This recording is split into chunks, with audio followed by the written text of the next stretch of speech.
नमस्कार दोस्तों। पिछले वीडियो में हम ये जान रहे थे कि हम टीचिंग जब करते हैं तो किस तरह के प्रश्न पूछे जाते हैं। और तो हम बात कर रहे थे कि ये कई बार ये देखते हैं कि आपने किस प्रकार के प्रश्न पूछे हैं और एक सब्जेक्ट को दूसरे सब्जेक्ट से कोऑर्डिनेट किया है या नहीं किया है। तीसरी चीज़ आपकी यहाँ ये भी देखी जाती है कि आपने जो आपका रोलर बोर्ड है या ब्लैक बोर्ड है उसका किस हद तक प्रयोग किया है। श्याम पट्ट का उपयोग किया गया तो कितना किया गया, क्या उसका पर्याप्त उपयोग हुआ, क्या वह कार्य स्वच्छ, व्यवस्थित, सुपाठ्य और सहानुपात था। इसलिए आप लोगों को ये कहा जाता है कि ब्लैक बोर्ड पर लिखते समय अपनी राइटिंग को बहुत अच्छे से लिखें। फिर श्याम पट्ट कार्य में छात्र छात्राओं का आपने सहयोग लिया या शिक्षक ने स्वयं ही कार्य किया।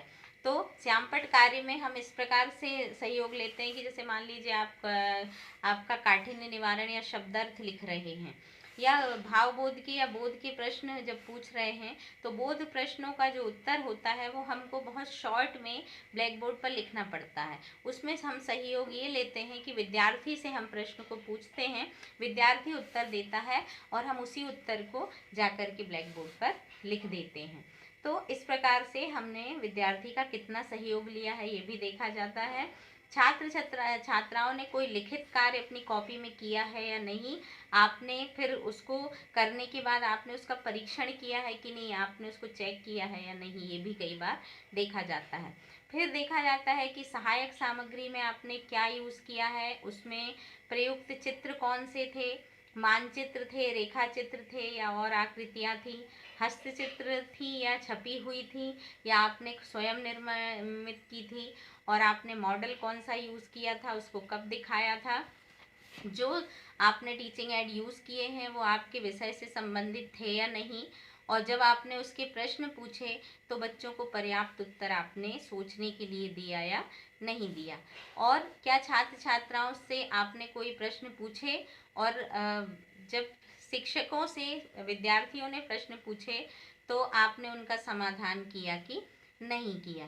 कक्षा में अनुशासन किस प्रकार का था कि आप पढ़ा रहे हैं और बच्चे आपकी बात को नहीं सुन रहे हैं, तो ये सारी चीज़ों को देखा जाता है। फिर कठिन प्रश्नों को पूरक प्रश्नों में तोड़ा गया और पूर्ण उत्तर हेतु बाद में संश्लेषण किया गया। मतलब मान लीजिए कोई कठिन प्रश्न है, विद्यार्थी ने आपसे पूछा तो आपने उसको छोटे छोटे भाग में उसके बारे में मीनिंग बताते हुए फिर उसको एक पूरे बड़े प्रश्न का उत्तर दिया। जैसे कई बार होता है कि मैं आपको किसी एक बड़े वीडियो में एक ही प्रश्न का उत्तर ना देकर उसके एक दो भाग बना देती हूँ, तो क्योंकि वीडियो काफ़ी लंबा होने लगता है तो कई बार ऐसा किया जाता है कि आपको छोटी छोटी सी चीज़ों को के बारे में संश्लेषित करके बता दिया जाता है, जिसके माध्यम से आप लोग आसानी से समझ सकते हैं।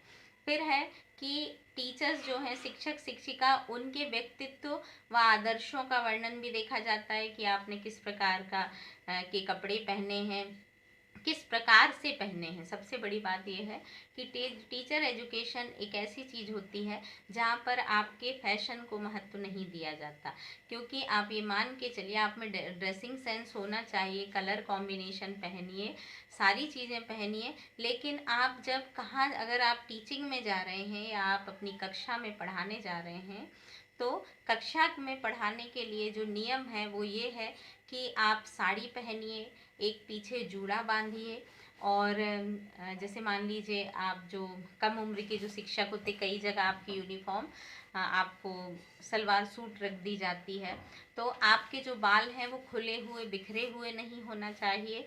ये सारी चीज़ें आपको चोटी या नॉर्मली जो आपकी ड्रेसिंग उसमें आता है वो है कि आपको पीछे एक जूड़ा बनाना है, और बॉयज़ जो हैं वो टाई लगाएंगे, और आपकी जो भी यूनिफॉर्म है, पिंक कलर की शर्ट है, ब्लैक पैंट है, या आपका वाइट शर्ट ब्लैक पैंट है, आपको वो पहनना है, और उसके बाद उसके अनुसार ही आपको टाई ब्लैक शूज़ पहन कर के ही जाना है। और सबसे बड़ी बात है कि आप बात किस प्रकार से करते हैं, आपकी वाचन शैली कैसी है, आपको बच्चों को सम्मान दे करके बात करना चाहिए। ये सारी चीज़ें एक प्रोफेसर के व्यक्तित्व में या शिक्षक के व्यक्तित्व में होनी चाहिए। भले कोई आपसे छोटा है लेकिन आपको उसको सम्मान दे करके ही बात करना चाहिए। फिर आता है भाषा एवं विषय पर अधिकार और अभिव्यक्ति। तो शिक्षक की जो है वो भाषा बहुत अच्छी होनी चाहिए और आप जो भी विचार व्यक्त कर रहे हैं वो उसके बारे में आपको पूर्णतः समझ होनी चाहिए और अपने विचारों को आप पूर्णतः अभिव्यक्त कर पाएँ स्पष्ट रूप से, ये ज़रूरी है। फिर क्या उनका छात्रों के साथ व्यवहार सहयोग उत्पन्न करने वाला था, प्रोत्साहन देने वाला था या सहानुभूतिपूर्ण था। तो टीचर जो होता है उनको इन सब चीज़ों का समावेश करना चाहिए कि कई बार विद्यार्थी आकर के अपनी समस्या बताने लगता है, मैडम मैं ये नहीं कर पाया और मुझे टाइम नहीं मिला, मैंने ये नहीं बनाया, मैं ऐसा था वैसा था। तो ठीक है, आप सहानुभूति रखिए उनके साथ, लेकिन आपके जो नियम कानून हैं उसके अनुसार आपको चलना पड़ेगा, नहीं तो हर विद्यार्थी आपको बेवकूफ़ बना करके चला जाएगा।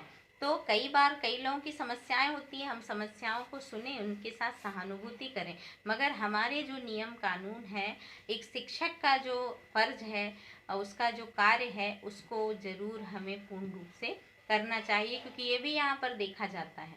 फिर आता है कि क्या कक्षा कार्य समय पर प्रारंभ और समाप्त हुआ। आपका 40 मिनट का लेसन प्लान अगर है तो उसमें आपको अंत के जो 7 मिनट होते हैं उसी समय आपको कक्षा कार्य कराना होता है। तो उसी समय आपने किया या बहुत पहले कर लिया या बहुत बाद कर लिया, ये सारी चीज़ें भी देखी जाती हैं। और शिक्षक और शिक्षार्थियों की क्रियाओं के मध्य संतुलन था या नहीं था। पाठ का श्रेष्ठ अंश कौन सा रहा। जैसे आपका जो पाठ योजना होती है वो 3 चरणों में होती है। पहली होती है आपकी प्रस्तुति, वो प्रस्तावना, दूसरा आपका प्रस्तुतिकरण और तीसरा मूल्यांकन। तो इन 3 चरण हैं आपके, इनमें आपका जो श्रेष्ठ पाठ था वो कौन सा था। फिर आपकी सम्मति में पाठ जो है वो किस सीमा तक सफल था। तो यही चीज़ें एक्सटर्नल और इंटरनल जो है वो देखते हैं और आपको मार्क्स देते हैं। और पाठ में आपको जो सुधार करना है वो सुझाव भी देते हैं कि आप ऐसे खड़े होइए, ऐसे बैठिए, इस तरह से आप पढ़ाइए। तो इस तरह की जो चीज़ें होती हैं वो आपकी टीचिंग में पूछी जाती हैं, देखी जाती हैं। तो आशा है कि आप इन चीज़ों को बहुत अच्छे से समझ गए होंगे और उसके अनुरूप ही करेंगे। और अपने ड्रेसिंग सेंस को बहुत अच्छे से रखें। आप जो भी कपड़े पहने बहुत तरीके से पहने, सलीके से पहने। आपका फैशन आप कहीं और भी कर सकते हैं, लेकिन हम जब कक्षा में खड़े होते हैं तो हमारे लिए अनिवार्य हो जाता है कि हमारा विद्यार्थी हमारे कपड़ों को कम, हमारी बात को और हमारे व्यक्तित्व से ज़्यादा प्रभावित हो, हमारे कार्य को, हमारे ज्ञान को सुने। तो ये सारी चीज़ें एक उत्तम शिक्षक के लिए बहुत ज़रूरी हैं। तो आप अपनी परीक्षा जब भी देने जाएं तो इसी तरह से रहें, कुछ भी काम चलाऊ ना पहने। समस्याएं सबके साथ हैं, लेकिन हमारी जो परीक्षाएं होती हैं, प्रेजेंटेशन होता है, वो हमारा जो है वो कहा जाता है कि first impression is last impression. तो यहाँ पर आपको परीक्षा के समय आपने साल भर में क्या किया है ये सारी चीज़ें देख ली जाती हैं। तो मैंने आपको एक एक चीज़ बताई है और कहीं कोई कमी नहीं रखी है। उसको आप बहुत अच्छे से सुने। मेरे और भी पुराने वीडियोस हैं, आप उनको भी देखें, फॉलो करें कि प्रैक्टिकल में कैसे प्रश्न पूछे जाते हैं, क्या करना पड़ता है। सारी चीज़ों पर मैंने आपको बनाई हैं चीज़ें, आप उन चीज़ों को देखें, समझें और अपने आप घर पे एक बार करके देखें, ताकि आप वहाँ पर अपना बहुत ही बेस्ट अपना दे पाएंगे।